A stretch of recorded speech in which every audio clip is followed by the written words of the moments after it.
சில தோழிகள் செம்பருத்தி ஜூஸ் எப்படி தயாரிப்பீர்கள் என கேட்டிருந்தார்கள்.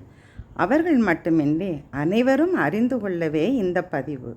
எப்போதும் நமது உடலையும் உள்ளத்தையும் ஆரோக்கியமாக வைத்து கொள்ள வேண்டியது மிகவும் முக்கியம். நோய் எதிர்ப்பாற்றலை வளர்க்கும் உணவு வகைகளை உண்ண வேண்டியது காலத்தின் கட்டாயம். எப்போதுமே செயற்கை பானங்களை தவிர்த்து இயற்கை கொடுக்கும் மூலிகை இலைகளை வைத்தே ஆரோக்கியமான பானம் தயார் செய்து குழந்தைகளுக்கு கொடுத்து நாமும் குடிக்கலாமே. செம்பருத்தி ஜூஸ். கொதிக்கும் நீரில் இடுப்பழகி இஞ்சியை சிறிது தட்டி போடுங்கள்.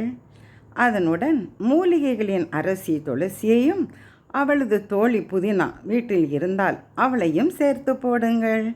செம்பருத்தியை ஒற்றை இதழ் சேர்த்து கொஞ்ச நேரம் கொதிக்க விட்டு இறக்கி ஆற வையுங்கள்.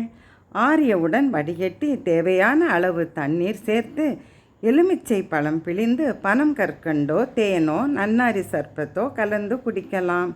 இனிப்பு வேண்டாதவர்கள் இளம் சூடாக அப்படியே குடிக்கலாம்.